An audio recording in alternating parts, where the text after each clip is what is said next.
Courtyard by Marriott presents CNBC TV 18 Disruptors.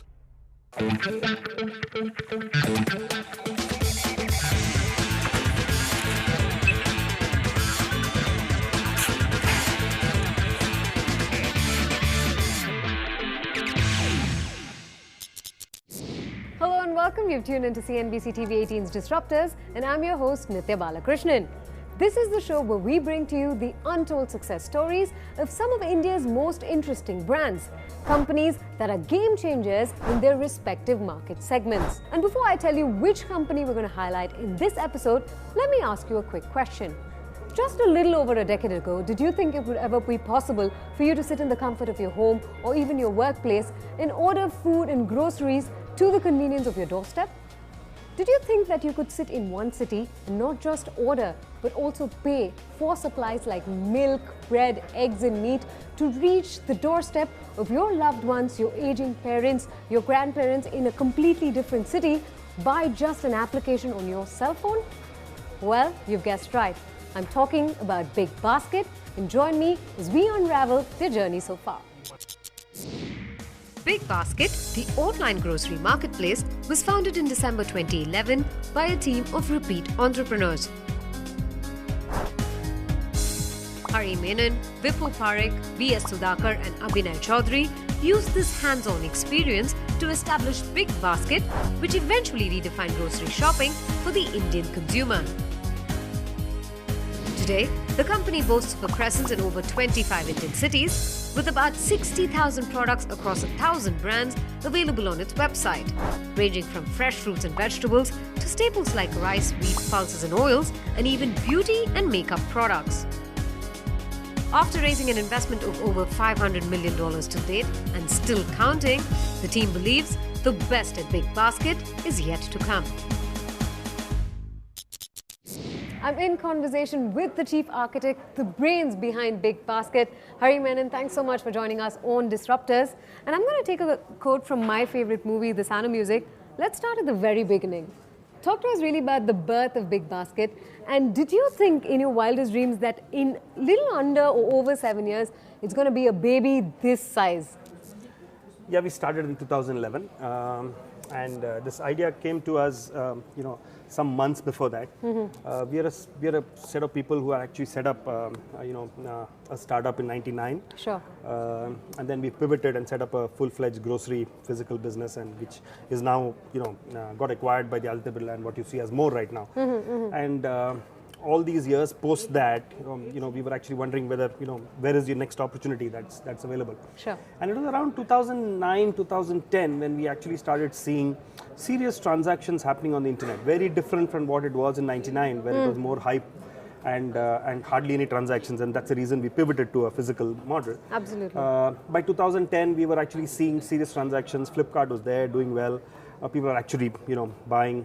People are buying in smaller cities, smaller towns. And it was 2011 when, K. Ganesh, who's one of our, big supporters and supported us, at the early stage, Sure. came up and said, e-com is happening now. The internet is there for real. There is business happening on the internet. People are paying. People are buying. The only thing that's missing is grocery. Absolutely.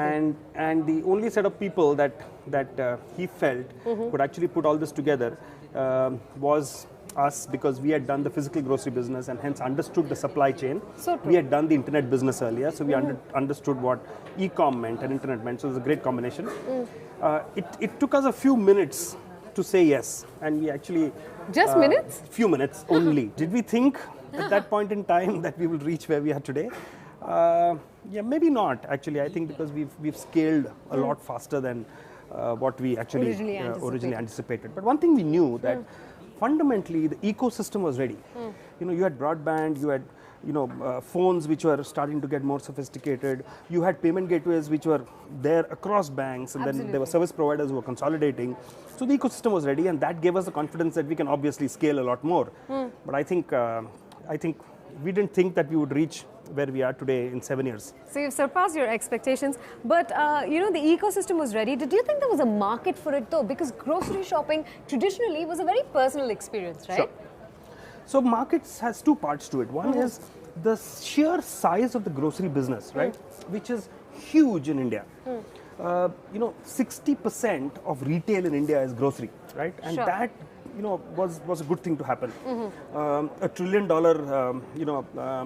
business is what retail is, and 700 billion dollars is grocery. Just groceries. Right? Modern retail is about 4% of that, which itself is a very large opportunity. So the market size was huge. So there was no question when we initially went fundraising.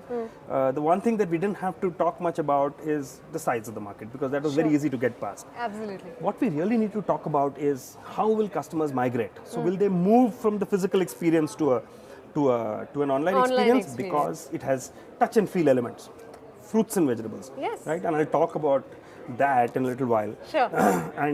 And so that was one concern. Will people actually migrate on some of these things? Will people migrate on staples? Because people get used to buying a particular kind of rice. Sure. When they go to a store and buy that rice, then that rice, they know how much water to use and what is the cooking required on that rice to create good rice out of it, which you can eat, and they don't shift. So those were some of the worries. The first thing we did was that we said, every city we go to or every launch we do, we will start with fruits and vegetables. Fantastic. Very hard problem to solve, That's and a where very touch and feel brave, comes bold in. decision to take. Yeah. But we realized that the differentiator that we must create over a period of time is fresh produce. And if we can actually crack that, I think we're pretty much done. Because selling Surf Excel is more a logistics issue, right? Because the product is Surf Excel. I mean, there's nothing much you can do with it. So it's all about how can you get it faster, how can you get it cleaner, without dust on it, and stuff like that. But in fruits and vegetables, it's a much bigger game and a much larger game. So if you solve for that, you solve for one, the quality perception. How is quality decided in a grocery store? It's decided by the quality of fruits and vegetables. Sure. That's it, right? So if you get that right, you're done. If you get that wrong, you're dead, right? Absolutely. So we took that chance. It's a big risk to take, but we said it's worth the risk. And if you actually solve for it, I think you're in a great position.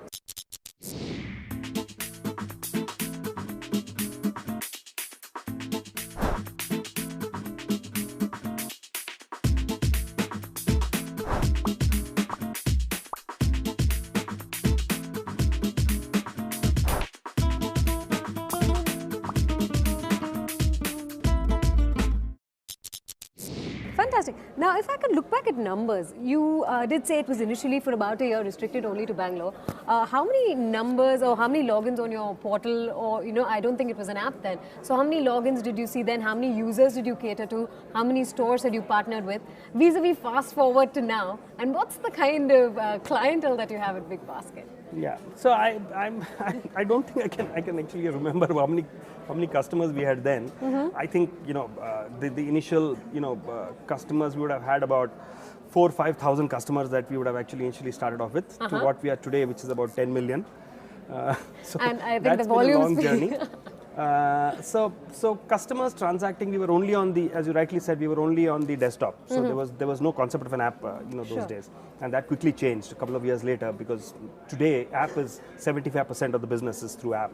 Absolutely. So all we had to do is cater to the desktop, and we scaled Bangalore quite rapidly. And I think in the first year of business, if I'm not mistaken, we had achieved about 30 crores in terms of business, right? And I remember, in our earlier avatar, 30 crores had taken us, I think, 5 years. Wow. And we did this in about less than a year, right? In about 6-7 months, we were at 30 crores. Hit the ground running. Yeah. So that actually got us more confident. Told us that, hey, listen, there is this market sitting there, and I think we need to just go after it. Sure. After that, it was just scaling, at a crazy pace. 3 big metrics that we actually follow, which is all to do with the same question. So I'll just quickly finish Absolutely, that. Mr. Hari. Which is to do with, one is fill rate. So if you order 10 pieces, I must get 10 pieces. You know what happens in online is that if you supply 9, the customer for that 1 piece has to go back to the store. True. And so the customer gets really upset.